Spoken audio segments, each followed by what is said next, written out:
is the best of the Paul Finebaum podcast. It is the Paul Finebaum show, but, hey, I'm not Paul Finebaum. I don't know if you noticed that or not, John Hayes. Ryan McGee, what's up? Welcome into Club Finebaum, my friend. Thank you. No, it's I should have worn my sexy glasses. I forgot. You know, I hear that every day watching the show. Welcome into the show. As always, you can join us, 855-242-7285, and you can tweet Paul at Finebaum. I'm sure he'll send them on to me. You guys are watching that, and I'm at ESPN McGee. My name's Ryan McGee, senior writer for ESPN the magazine. I've been on the show before. I hosted the show. Paul asked me to help Christmas week. What he didn't tell me was that he wasn't going to be here, and John, you weren't going to be here. We weren't on television. They showed a rerun of the previous week on television, and so we had no callers because they were calling in to scream at Paul for something he just said on television that was actually a week old. But this is actually happening like here and now. Yes, this is live. As far as I know. I think, anyway, right? Yeah. LSU actually has asked – they've asked you to do something you've probably done before. Hashtag SEC off day. You ever taken one of these? When your favorite team is going to be participating in a big-time sporting event and you're supposed to be sitting in the cubicle working on spreadsheets or studying for an exam or doing whatever it is that you do in your office. This game is 6 o'clock local, 7 o'clock on ESPN Eastern, 6 o'clock local in Baton Rouge. And so LSU has asked people, John, to skip what it is they're supposed to be doing. They sent out a letter. This is it. This came from the coaches. This right here, signed by the head coach, Johnny Jones, this is your get-out-of-work-free card. I could have used one of these. Did you ever skip school to watch, I don't know, St. Joe's or Temple or the Phillies or one of your – My hashtag is more like SEC off semester. When the Phillies were going for the first championship in my lifetime, I kind of missed that fall semester up at Penn State, but many times, as you can imagine, skipping for you. How about yourself?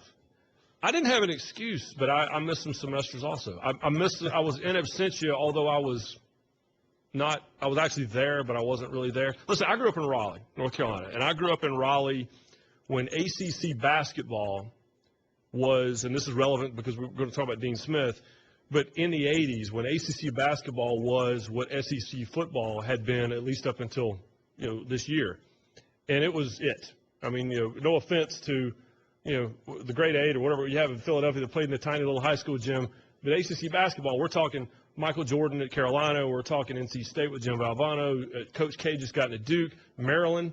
We see Adrian Branch run around the building here today. He's on these teams, Lenny Bias. I mean, this was it.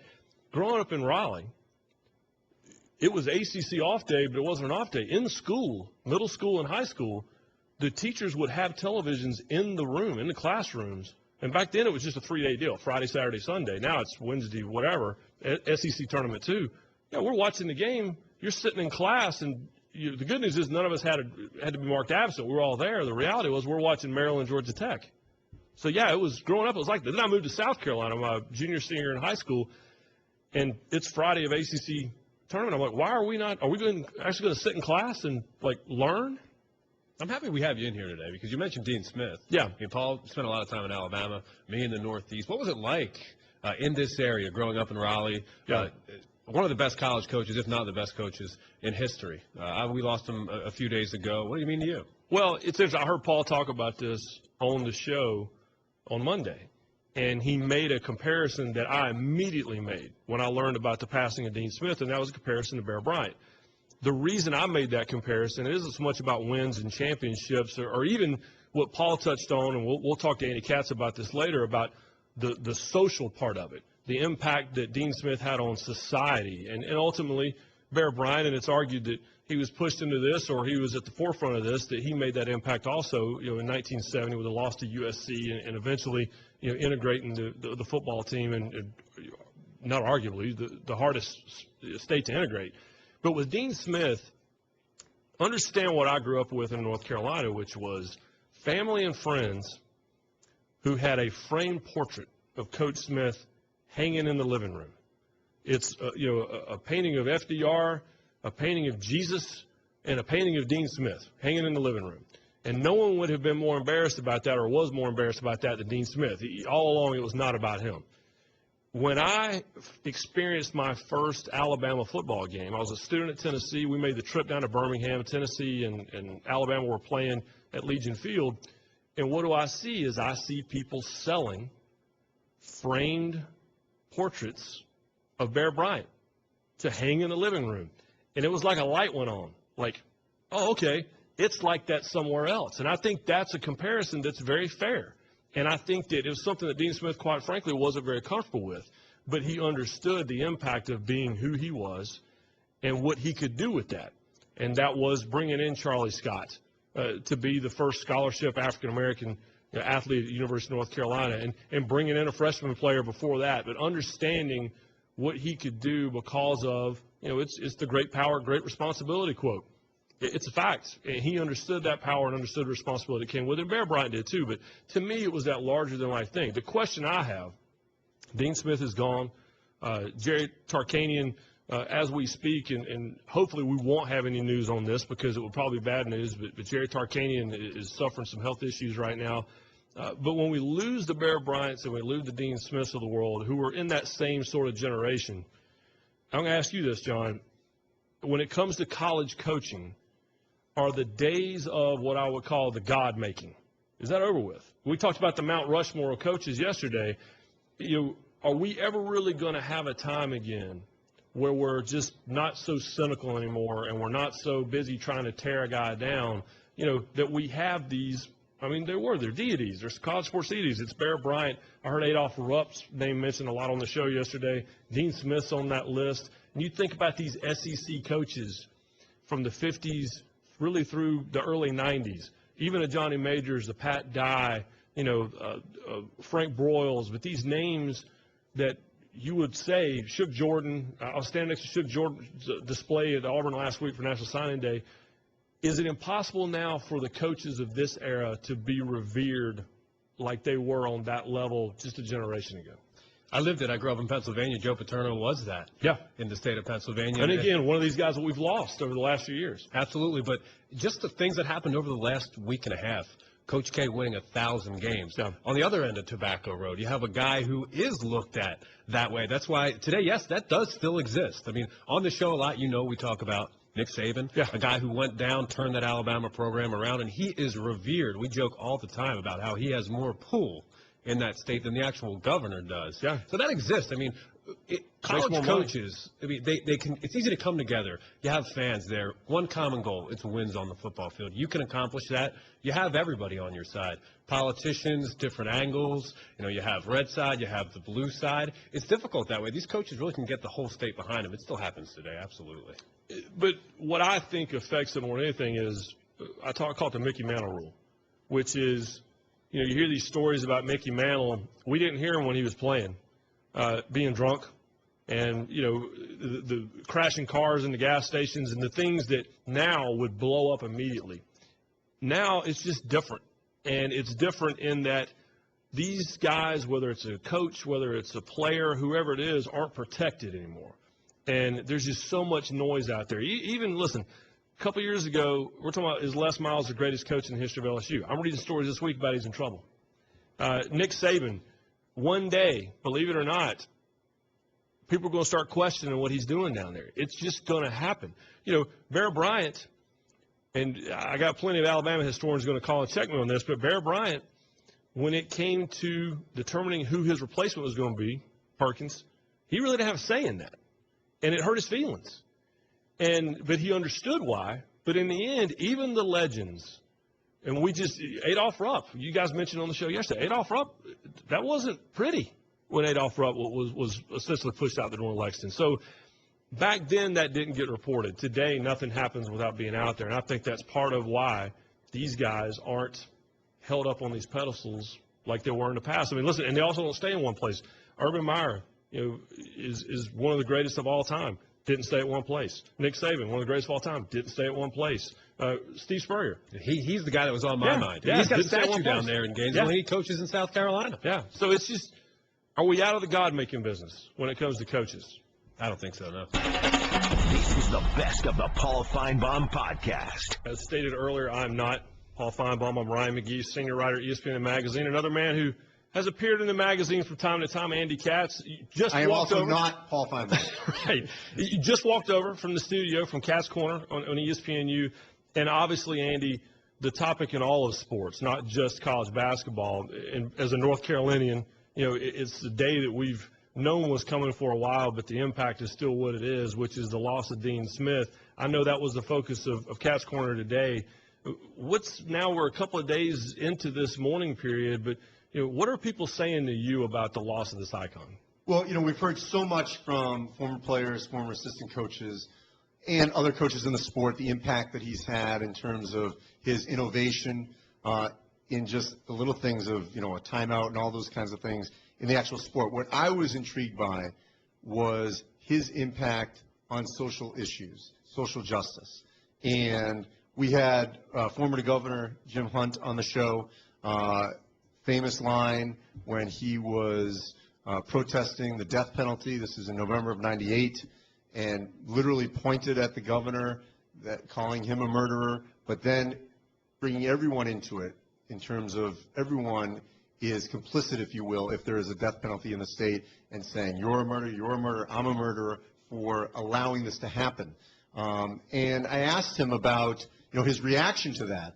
And even though they didn't agree on the death penalty because the governor was for it in certain cases, he admired his courage and his ability to stand up for a topic that he was passionate about. And he did say that he felt like he had an impact on the movement, if you will. Maybe it didn't change the law, but in terms of getting everyone a little bit more aware of it. And then Charlie Scott coming on, and yes, he could say great things about playing for Dean Smith, but talking more about the impact he had on, integration, which, by the way, Governor Hunt also talked about, and he thought that Dean Smith really had an effect on integration in the state of North Carolina because you're dealing with a high-profile program in the men's basketball program. And Charlie Scott talking about, I asked him what happened when the bus, he said, was coming back from Virginia to Chapel Hill, and they went to stop for something to eat, and they weren't going to be served. We're talking about the late 60s. Wow.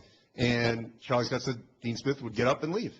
And obviously he was going to stand behind Charlie and wasn't going to stand for any kind of segregation like that. So, hearing about the man and his values and his beliefs, I mean, that's what's remarkable to hear and have it come out, and for other generations to just, get a taste of who he was and what he stood for. And that part of it to me, and again, having grown up in North Carolina in the Triangle, those are the stories that I heard. I grew up an NC State fan. I'm trying to find everything I can. I'm the guy that's saying, well, he doesn't win enough national championships, or he's the only man that held Michael Jordan to less than 20 points, all the cliches that we ran to. But in the end, the impact that he had was the greatest, was the social impact. And the most pleasantly surprising part of all of this over the last couple of days is what you're talking about, which are these conversations. And to me, that's encouraging because it hasn't been about the Final Fours. It hasn't been about the championships. It hasn't been about Michael Jordan, Sam Perkins. That's part of it. But it's been encouraging to me, and I think to you, that's the part we're talking about, is the fact that this is a man who was willing to, at a very difficult time, stand up all the way, as long as he was able to do it, was standing up for social issues. Yeah, and we're talking about he continued after he was done coaching until this dreaded disease robbed him of that ability. So the thing that also strikes me, too, is that, and I hope it's not just because he coached in an era when there was so much social change, because as we see around the country, there's so much still going on. And, you could pick an issue that's happening now, from equality in marriage to what's going on, in Ferguson, Missouri from the summer, all these things going on. If you feel passionate about something, there's no reason why you have to be silenced. And I think that it does show courage when you are a state employee, a high-profile state employee, and you believe in something and willing to take a stand. It may not be popular at that time, for various constituencies of your fan base. But if you believe in something, then you should be able to stand up and give your opinion, as long as you are doing it from, obviously, a position of education and in his case, of authority. Basketball-wise, what's his legacy? Is it the players? Is it the championships? Is it what is it? Is it the four corners? What is it that ultimately when you and I retire and we're asked about Dean Smith, what is it that we're going to talk about basketball-wise? Well, yeah, his innovation. You mentioned the four corners. I mean, just the way teams practice, the way they run their program. You could go tactically, the break, all those kinds of things. But I think more than anything, it's the way he carried himself as a coach, regardless of sport. The loyalty that his players have and former assistant coaches, I would put it up against any other coach and program in the country. It is almost unrivaled in terms of the loyalty that the players have for him and the amount that they revered him. You just didn't hear a negative word from a former player by anyone. And, it's interesting, Kentucky in the SEC and loading up with All-Americans. Duke obviously has its chair now. If you look at the roster of Carolina players from his era, it's a who's who in the sport. Had he been coaching in a one-and-done era, all those guys would probably be leaving after 1 or 2 years.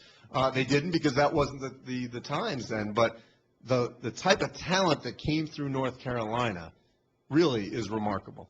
Brad Daugherty's become a friend of mine. We worked together on the NASCAR side at ESPN, and now he's working college sports again. And I remember I did an interview with Ozzie Newsome, of course, in the front office of the Baltimore Ravens, and we were talking about items that you have that you draw inspiration from. And what Ozzie immediately said was, it's this portrait I have of Bear Bryant that hangs in my office. When I don't know what to do, when I need inspiration, I can't call him on the phone anymore like I used to. I look at the picture, and that's where I try to draw inspiration. When I talk to Brad and when I talk to former players, even walk-ons that were at North Carolina, that's how they talk about Dean Smith. It's interesting to hear you say that because you know this better than anybody.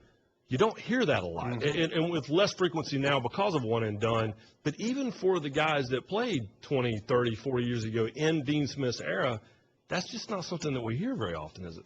No, not at all. And, whether it's Larry Brown, Eddie Fogler, obviously Roy Williams, Michael Jordan, I mean, those quotes, you can tell, aren't just words on a piece of paper. They are genuine, they're heartfelt. The number of stories that we heard, and Matt Doherty actually told us a great story on the show today when he said that when he finally got to reading Dean Smith's book where it referenced the 82 championship game, he said that Smith mentioned that we missed a free throw. This is before Jordan's game-winning shot. Right. And he didn't – and then he said Michael Jordan hit the shot. So here's the negative. He doesn't name the name. Right. And so Matt Doherty then said to Coach Smith, I was the one that missed that free throw. Yeah. Why didn't you put my name in there? And he responded that, we, it was the collective we, missed it, and then they won. And that he didn't think it was necessary to name the name, even though the fact is he missed it. You can't ignore that. So very protective of his players, but not to a fault. I mean, just in a genuine fashion. You would also get the point. You get the point from the bench if you made a great play, and you get the point if we're going to talk about this later. And so the point was all he needed. It didn't need to yell and scream, and even in a book, however many years later. You mentioned one and done. We have to talk about Kentucky. That's obviously what we're going to think about when we're thinking about one and done. The game tonight, is there a chance that this is the night they could lose? Is there a chance that there's ever going to be a night that they lose this year? Yes. And let's first, this is not UNLV from 91 that looked like they were unbeatable until that's the team I kept throwing out today. We were having meetings about the show. Like, UNLV. Put it in perspective. Yeah. They are the most unique team that we've seen in a while because of the size and length up front. Multiple 7-footers or players over 6'10". That's what makes them so unique. Their defense is phenomenal. That's what's intimidating. They're not going to destroy everyone in their path. They haven't done that. They've done it a couple times. So they're not intimidating in that fashion. Could they lose to LSU? Sure, because LSU actually has size. LSU's been inconsistent, though, losing at home to Auburn, losing at Mississippi State. Have to wait and see if Baton Rouge packs it. I would assume they would whenever Kentucky comes to town. There'll probably be some Kentucky fans in there as well because they travel well. Yeah. If it's not tonight, it certainly could be at home against Arkansas. I mean, they have the style of play that could fluster Kentucky. It could be at Georgia if Georgia is healthy. Georgia gave them a nice game at Rupp last week. See if they're healthy when they go there toward the end of the season.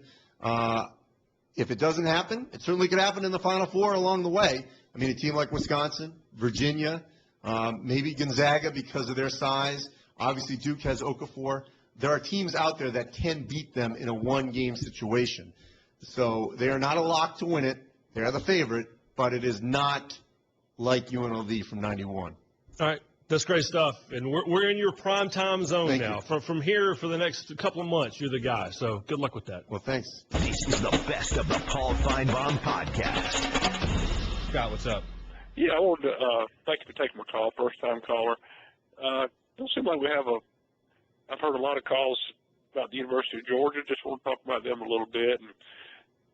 And just looking at them this year, it looks like to me they had probably the second-best team in the SEC behind Alabama. I mean, they beat Auburn like they stole something. They beat Missouri the same way, but always managed to lose one or two games that they shouldn't, and that just kind of seems the way the program's going right now. And I just wondered what the other people's opinions were of that. I mean, Coach Rick's done a really good job. I don't think he could say it's a great job, but I don't know that we could go out and find anybody any better than him right now with the way the coaching market is. But just that's kind of where I think Georgia fans kind of got resigned to losing about one a year at least, that we should win with the talent we have, and especially with Georgia being such a hot recruiting state. And I'll let you all respond to that. Well, Scott, hang on. You still there? Yes. Well, let me ask you this. If they finish that SEC championship game, if they get that last 6 inches they need, what's the attitude then? Is it that close? Is that the tightrope that they're walking down there? Which is, if you win that SEC championship and came as close as you could possibly do to winning it and didn't, if they win that game and they play for the national championship, probably win the national championship, what's the attitude down there difference? What's the difference there? Well, it would be different in that we've not just haven't been able to do that. I mean, we've gotten close several times, and just don't know what it's going to take to get us over the hump.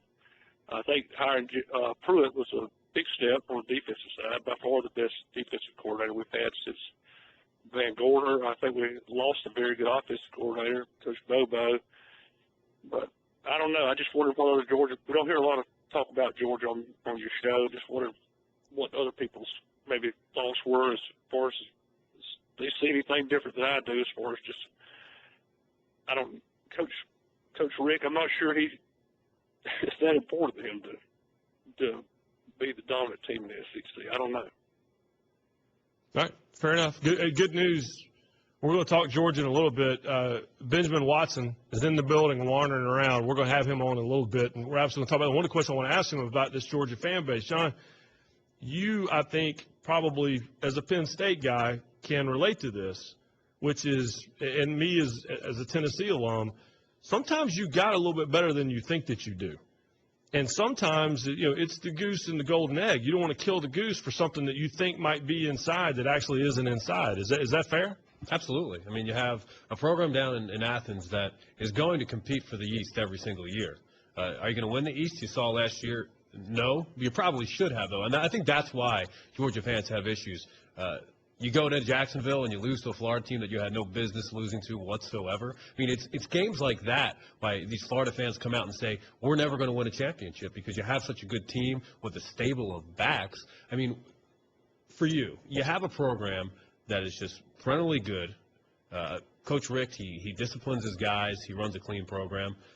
Would you trade that for one championship? I don't know. That's the question. Yeah, that's the question. And that's why I asked him that question. I asked this to every Georgia fan I talk to, which is if they get that down, if they get that extra, however much it was, foot, if that happens and they play for the national championship, how much different is it? But that's the line they walk forever. Listen, the problem for years down there was they'd lose one early. They'd lose to South Carolina. They'd lose for years. They didn't beat Tennessee for like a decade. They'd lose one of those games early, and then the season was shot. Now, and this is why I think Georgia fans should be encouraged, the way that it's set up now, you can have that loss and have it early, and you can still be in the playoff at the end of the year. Well, you don't want to start a season with, we're going to have our loss. Yeah, but you can now is the point. You can. I'm not saying that you should, but it sounds like they already are anyway. But You're a Georgia fan I talked to. We always ask this question. Okay, fine. You get rid of Rick. Right. Who do you want instead of the guy? Well, and he just said that. That's the question. The question is, what are you going to replace him with? Because unless you're replacing him with, I don't know.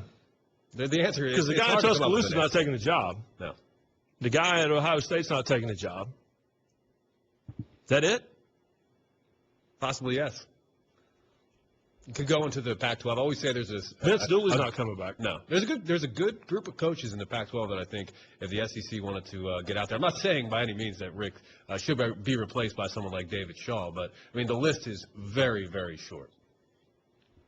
All right. I always ask this to Georgia fans because that's the question: is you've always been that close. What do you think it's going to do to get over the hump? The problem is, can you make the big move that's going to do that? This is the best of the Paul Finebaum podcast. A man who was in attendance at that game, I'm assuming, is Andy Staples of Sports Illustrated.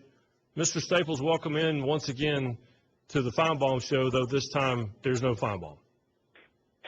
What's up, Brian? I was actually not at that game. I was in Texas doing a Johnny Manziel story, but I did watch that game and did say, as Chris Conley was catching the ball, drop it if you want to have a chance. And that's why it felt closer, because they could have run another play if you dropped the ball. Yeah, I was I think I was here in Charlotte at the ACC championship, and there's no cheering in the press box, but there was a lot of commentating at a very high volume. Well, and for those who don't know, Chris Conley is probably the smartest college football player in the country, and it's really hard to go against everything you're coached your entire life to catch the ball. And so all those armchair folks who thought, like me, who were like, drop it. Well, guess what? In that moment, that's not what you're thinking about. Yeah. You're thinking catch it, turn, and I might make it to the end zone. Yeah, it's like when we're screaming at guys to run out of bounds. I'm trying to score a touchdown, dude. Quit yelling at me from section HH. Yeah. We're all going to be working for Chris Conley someday. And you know what? I don't think I would have done it right either. Well, now tell me about the piece that I read earlier today from you. National Signing Day, I was down at Auburn and was living the Cowart saga of the big announcement versus the lack of a fax for the next 7 hours. And what you proposed in your piece is just don't sign that thing. LOI, NLI, whatever we're calling it, the letter of intent. Tell me about the piece and tell me what you're thinking. Well, this is actually something I'd written before, but the circumstances this year really made it topical again. And I've always said that the National Letter of Intent is the worst contract in American sports, because essentially what the recruit gives up is his right to be recruited by other schools. And what the schools give up in return is absolutely nothing, because it says it promises a scholarship and a place in the class, but that's not really true, because the financial aid agreement that they're also going to sign promises the same thing, and that's contingent upon you getting into the school and contingent upon them not oversigning. So the player really gets nothing out of it other than coaches stop calling it. So, for the most part, you probably should sign the letter of intent if you're just, if you're like the 20th guy in the class, if you want to play in the SEC and your only offers from Ole Miss and your other offers are Conference USA, yeah, you sign, you do whatever you need to do to get that thing you need. But if you are Byron Cowart or Roquan Smith or CeCe Jefferson, where you have multiple high-level programs after you who really, really want you bad, you don't need to sign that thing. Somebody's going to take you. You just sign that financial aid paperwork and say, you know what, I'm coming, but I'm not giving up my leverage yet. Do you think that it's the pressure of – I was sitting right behind you when Jadeveon Clowney made his announcement in Rock Hill, South Carolina, just south of where I'm sitting right now. And this is a couple of weeks after signing day. But we talked about – you and Travis Haney and I talked about the pressure of making that announcement. I remember that day he had to sit there for like 5 minutes while SportsCenter was coming out of a commercial break. Do you think it's the pressure of – having the moment in the gym with the ball caps that forces these kids they know darn well they're not going to sign this thing, but man, I got all these people here. I got to go in and make some sort of announcement. I think that's part of it. I think that's somewhat self-inflicted. You don't have to go on TV. Yeah, but right. But I do understand where that comes from. I remember the first time I ever covered the Army All-American Bowl. I was down in the bowels of the hotel where they had the kids staying, and watched this producer try to browbeat this kid into announcing his commitment on the air. And this kid was really smart. And he's like, listen, I don't know where I'm going yet. So, no, I'm not going to announce my commitment on the air. It looks stupid. So, but that's the problem is you got these 17, 18-year-old kids. Their parents, most of them aren't prepared for this. They aren't prepared for the kids themselves aren't prepared for the attention that's coming. And it makes it tough. And the other part of it is the schools don't tell them, hey, you don't have to sign the national letter of intent. Right. It's completely voluntary. And they conveniently leave that piece of information out because it is very much in the school's best interest that the kid signs it, because then none of the other schools that participate in the letter of intent program can recruit him. And that would be all of them. You mentioned Roquan Smith. Is there any update there? Well, I talked to his coach on Sunday, his high school coach, and he told me that he was going to suggest to the family that maybe Roquan should tell these coaches, hey, I'll happily sign a financial aid agreement, but not the national letter of intent. And it looks like the coach told the AJC today that Smith intends to say just that he'll sign an aid agreement, and that'll lock in his scholarship, but doesn't want to sign the national letter of intent. Now, I'll be curious to see if these schools go for that, because with one player, you could just see the school saying, nah, we don't want to deal with this. What I proposed in that column was all of the top 100 players should get together and say, we're not going to sign this thing. And you know what? If all of them said that, the schools would be like, all right, that's fine. We still want you. Yeah. Because one player you can do without. The 100 really good players, those schools aren't going to feel like they can do without. But you know what? Bless him if he does it, and if Michigan or Texas A&M or Georgia or UCLA says, you know what? We trust you. Come on, sign the form, and we're good to go. Because remember, this started with a breach of trust from the other direction. Right. He was committing to UCLA. Jeff Ulbrich was going to be the defense coordinator, was also going to be his position coach. And he finds out between announcing that he's committed to UCLA and when he was going to send in the paperwork that Ulbrich's going to the Falcons. Well, nobody told him that. Nobody even told him that was going to be a possibility. And you saw that play out over and over again this week, where right after the ink was dry on those NLIs, coaches moved to other jobs. And that happens every year. Well, I think if players would refuse to sign the NLI or just say, hey, look, I have until April to sign this thing, so I may just wait till April to sign this thing, you may see schools being a little more forthright. Because in some cases, the assistant who's moving doesn't tell his boss. And so nobody knows but the assistant who's moving. In other cases, everybody knows it's an open secret in the football complex, but nobody tells the recruits. The flip side of that situation is what I experienced firsthand at Auburn last Wednesday, which was Will Muschamp, and this kind of bizarre, head coach moving within his conference to become defensive coordinator. And I always felt like, particularly being in the war room, it was something that Muschamp was obviously had worked as hard as he possibly could on it, but was kind of trying to fly casual. Like he was trying to handle it best he could. But from where you were and from your background with Florida, you ever seen anything like that? Well, the reaction shot was crazy because you see them all. It's almost like there's a scene in Ocean's 11 where I think Andy Garcia is giving a speech, and where they're imploding the old hotel, and everybody turns except George Clooney's looking straight at Andy Garcia. It was almost like that, where you see all the Auburn coaches just go crazy, and there's Will Muschamp sitting with his arms crossed, like, yeah, this ain't over yet. So I don't know if he realized that there would be some drama later in the day, or it was just a conflicted thing, where because it's hard for him in that situation because he did try to recruit those guys for Florida. Then Florida fired him. Then he tried to recruit them for Auburn, and he ended up getting a couple of them. And, you can say, well, you should have just let them go to Florida, but his job at Auburn is to get those guys. Right. So Florida decided to fire him. It wasn't the other way around. And we heard from the athletic director of Florida who said, listen, he was going to go take another job. It's perfectly his right to go get another job, and that's exactly what he did. And, yeah, it was – I'll tell you this. I was in the room, and he did plenty of jumping up and down. It just took him about 4 or 5 seconds to do it. And I couldn't decide if it was relief or worry or a man that I know for a fact had not slept a wink the night before. Either way, it made for a good vine, didn't it? It did. It was crazy. And it's funny because that's one thing about social media. So in that 6-second vine, you saw him sitting there, arms crossed, and you were there, and you know, eventually he starts jumping down. You can take the context out of something, even when you see it on video. So it's a strange situation.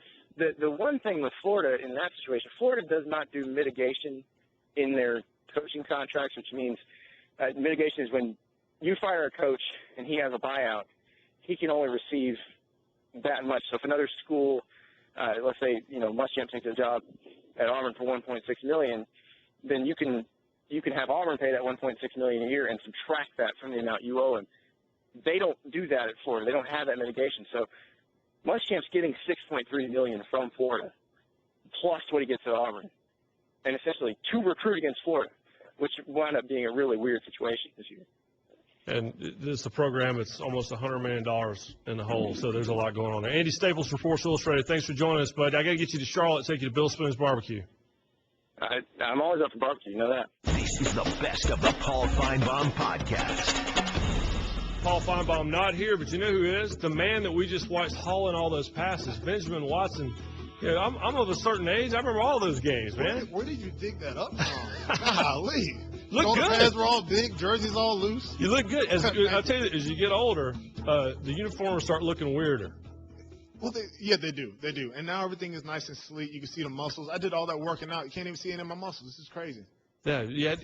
That's what Reggie White years ago told me. He said, you talk about gut all you want. He goes, I'm going to wear the tight jersey. This is how it is. He goes, this is what I've got. I want everybody to see it. Exactly. But those bring back good memories of the SEC championship and playing between the hedges. I mean, it was over a decade ago now, but it seems I still get goosebumps when I hear that bugle play and when I watch the guys on TV. Do you still get a little jealous? Are you one of these guys? I don't think you're playing, but you still get a little jealous when the SEC championship's getting cranked up.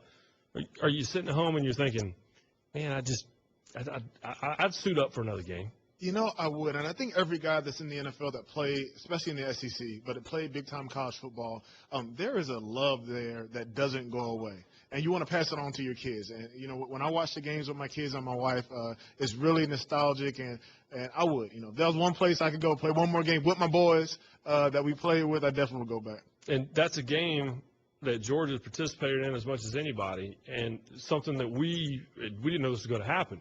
But you walk into work, and you just kind of throw it out there, and you think you're going to have your typical Alabama conversations and all this stuff. But what's ended up happening today is, and this is what I want to talk to you about in a second, is the Georgia fans are lighting us up. And they're talking about where the program is and what the head coach is. And when radio joins us in a second, that's what we're going to hit you with, is talking about this perception that I think is crazy. Mark Richt isn't doing enough. We're being joined now by everybody. And what we were just talking about is we're talking about the turn that this show has taken today, which is this Georgia show. And it's this conversation that I know you have probably on a daily basis with Georgia fans, which is, you know, your coach is still there.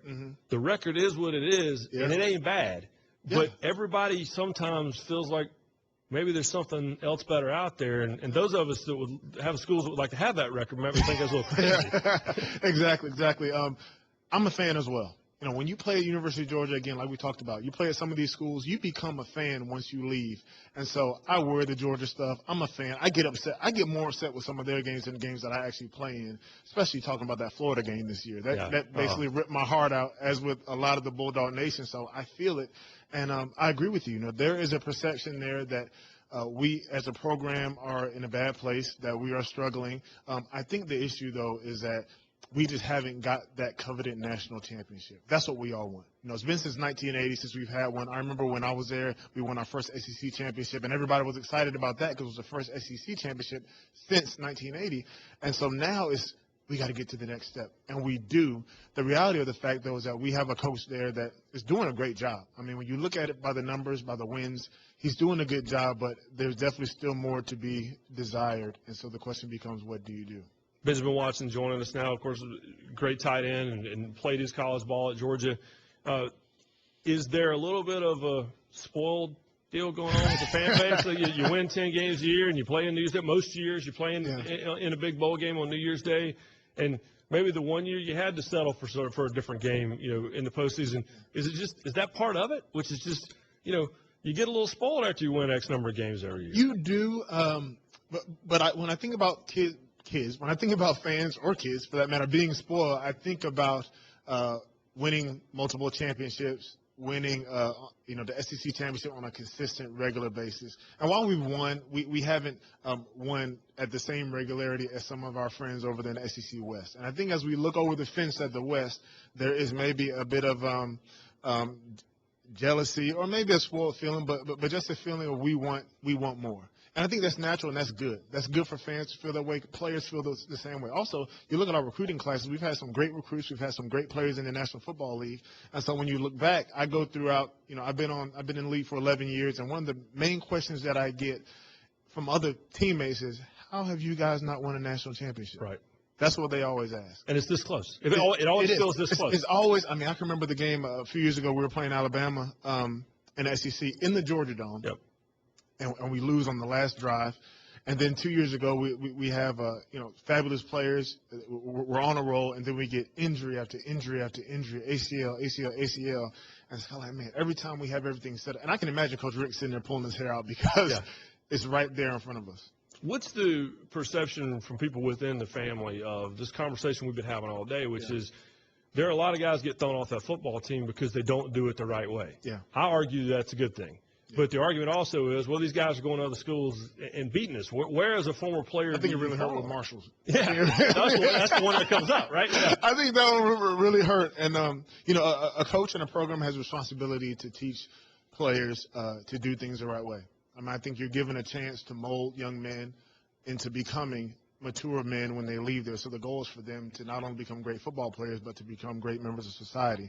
And so there's a responsibility there. I think the frustration is natural, though, when you see these guys show up on other teams and come back to hurt us. But, I think it's a mixed bag. It's a mixed bag within the family. You asked about the family. It's a mixed bag within the family of wanting these men to grow up to be model citizens and all those good things and men of character, which is very important, but also at the same time wanting to win football games, which we've done, but just not the level that we would all like to be on. I want to talk to you about signing day. I was down at Auburn last Wednesday for that. You played your ball at Rock Hill, just down the road, and I grew up in North Carolina and all Rock Hill football. When I first moved to Charlotte, I got to go to the Northwestern Rock Hill game, man. That's the first thing I did when I got there. And there's so many great players. Most famously, Jadeveon Clowney, but so many great players that come from there. You're talking about a family. There's still a family there. There's so many of you guys that go back and spend time in Rock Hill. But how much different is it now? Because it wasn't that long ago. Sign-in day now versus what you went through. I did 11 hours of television at Auburn last week. Right? Wow. I mean, I remember coming out in 99 is when I came out of high school. I remember going to the local supermarket, the Bilo, or the Harris Teeter, and going and looking up the Athlon magazine and going to try to find my name among the list of tight ends where I was ranked in the country. And I'd have to go back and see if it changed. But now, everything is so accessible. My brother came out. He played at NC State a few years ago, and he had a highlight film in HD. And so with networks like this one, with other networks, the hype surrounding signing day has grown tremendously. And with it, I think just the responsibility a lot of these athletes have and the exposure a lot of them have that they wouldn't have had when I was coming out. So part of it I envy, the exposure that they're getting, but part of it I don't want to have anything to do with, because you're talking about 18-year-old kids who are being put onto national television on signing day, and they're becoming heroes before they've even done anything on the field. So the expectations for them are going through the roof. How crazy is that transition, though? You come out of school and you're the guy. Yeah. And you've been recruited, and everyone's told you you're the greatest guy ever, and that's only gotten louder because of what signing day has become. Of course. Then you get to two-a-days, And you go don't even have two. about, They don't even have 2 days. You're showing your age now because they don't even have 2 days anymore. I don't think. Well, so that out. Late summer practice, right? Yeah, there we go. Yeah. They need some 2 days. That's what we had 3 days. I digress. It can be a shock for a lot of the guys. It's tough. It's tough.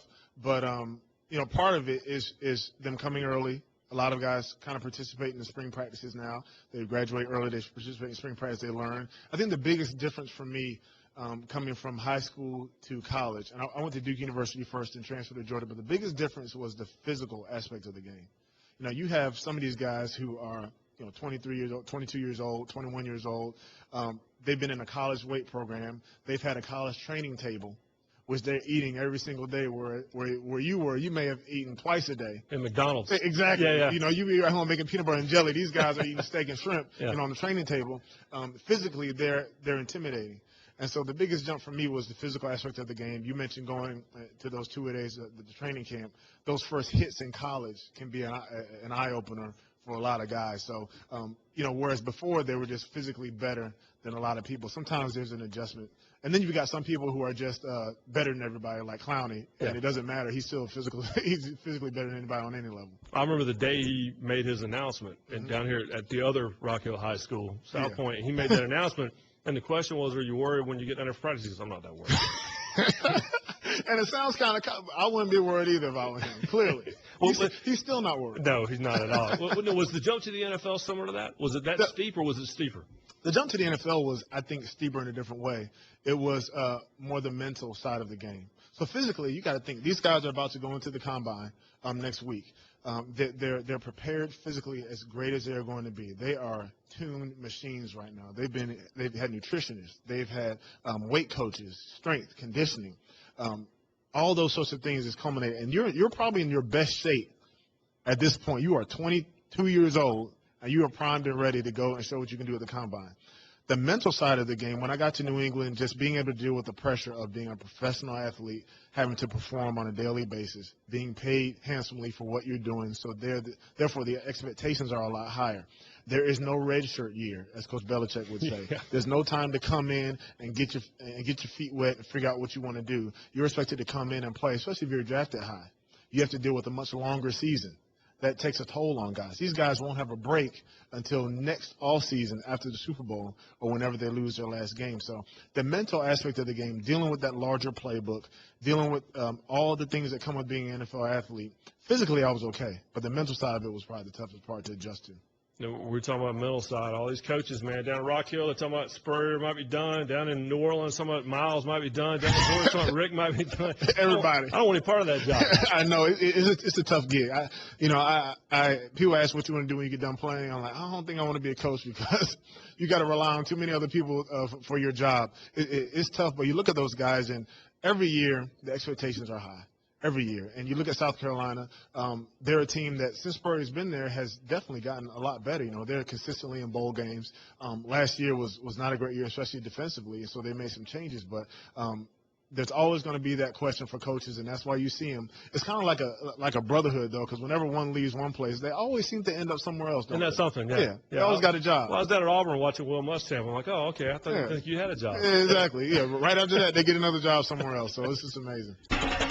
This is the best of the Paul Finebaum podcast. When we do the statue garden of the Finebaum show, the next person will have maybe the biggest one on the lawn. Tammy is on the line. Tammy, how are you? Well, I was a little already upset, Ryan. But then you go sit here, and the whole time I'm on this phone, all you want to talk about is Nick Saban, God this and God. Let me tell you something. Nick Saban ain't no God. He might be a God to them stinking Alabama fans out there, but he ain't no God. He is Satan. He is a cheater, and he is Satan. That's what he is. But don't even put him in the same sentence as God, except for them redneck, inbred Alabama fans. Then you can put him in the same sentence. Now, and another thing, you said we want to be, it's so calm at Alabama, it was so this and stuff. Let me tell you something, right? We don't want to be like Alabama. We want to be like Auburn. And the last time I checked, which I hadn't checked checked recently. But the last time I checked, y'all can brag about all them SECs they got down there championship. But I know Auburn, the last time I checked, Auburn had as many or more. So I don't want to hear nothing about Alabama's SEC championship. So, yeah, they got 1 year to brag about it, and they better brag because that's all they going to have. They got time to brag about it, so let them brag. But them inbreds, oh, my gosh, let me tell you, them inbreds can do all they want. And that's what Larry from Shelby is. He's an Alabama inbred. While he's down there messing with his sister or his aunt, he needs to think about what he says, because I don't care what he says. We ain't nobody's stepbrother or redheaded stepchild. So he can just kiss my rear end. And another thing, when we were waiting on our letter of 10 or waiting on our boys to say who they were going, we had a reason, because we are the Tigers, and the Tigers are wild, and they're wild, and they are excited, and that's what our coaches should be. They should be like a tiger when they hear the news, or before they hear the news, they should be rambling. Because one thing about it, when them new Cubs come in there, and they take care of those Cubs, and they protect those Cubs, Auburn will be back on top, and that's for everybody out there. Everybody nationwide better know it. We will be back on top. War damn Eagle. What she's saying is she doesn't care for Nick Saban. I think this is Paul, is this the point she's trying to make? I think what she's saying is she doesn't care for Nick Saban. He might not be a god. Am I getting this right, Paul? And that she is a fan of Auburn University. I'm kind of new at this, but I think I got that. Okay. How about I-Man? What have you got, son?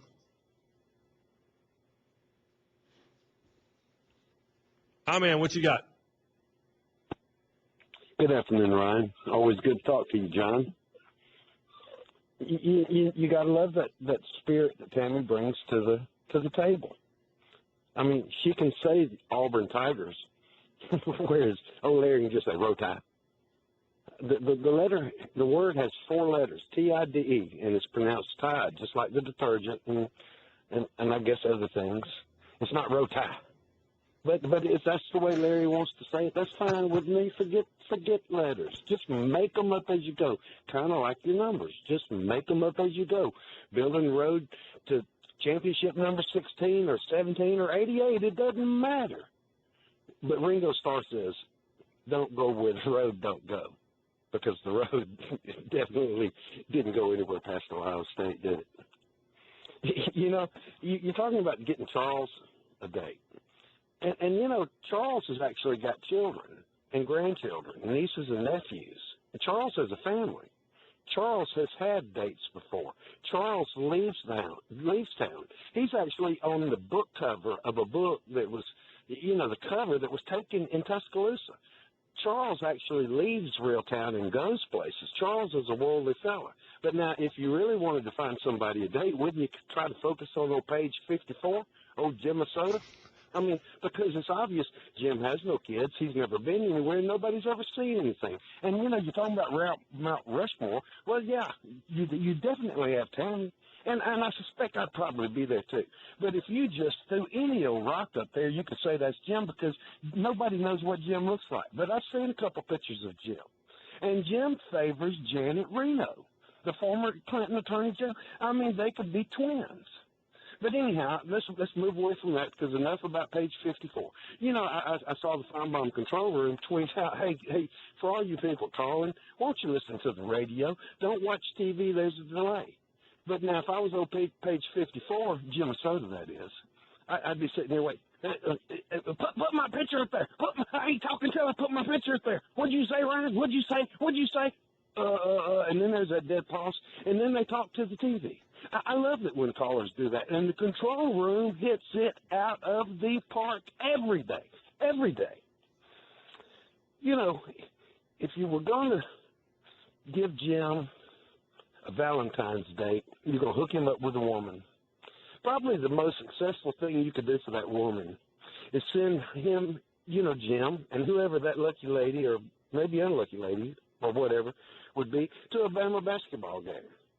Because then Jim could look at her and say, honey, it ain't going to get no worse than this. It'll only get better. Poor damn Eagle. So what I-Man is saying is that he is also a fan, if I got it right, also a fan of that other school, the one on the Plains, and that's where he is. And Janet Reno, I heard her name in there somewhere. I-Man, a supporter. I-Man supported me when I hosted this show and we had the weird on the radio, not on TV, but people thought maybe we were on TV, but we weren't, and so they called in and they got mad. Jim in Tuscaloosa was part of that group too, but what he kept doing and what he's doing today is he keeps calling in, telling everybody how much he thinks that I'm bringing the show down, but I haven't talked to him yet. Talked to I-Man, talked to Tammy. I'm clicking them off, right? Haven't talked to Jim. I don't know about you. I'm still thinking about Tammy and her roar. Yeah, Tammy roar. Yeah, what I want to see now is I want to see the graphics department come up with Tammy riding a lion into the Super Bowl halftime show. That's roar, right? Wow. Thank you for listening to the best of the Paul Finebaum podcast. Tune into the Paul Finebaum Show every day from 3 to 7 Eastern on the SEC Network or on the ESPN Radio app.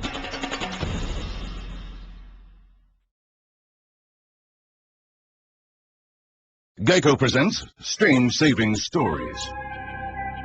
Astronomers detected an interstellar transmission. It stated, Geico, 15 minutes could save you 15% or more. The implications were staggering. Was the cosmos telling us we could all save hundreds on car insurance with Geico?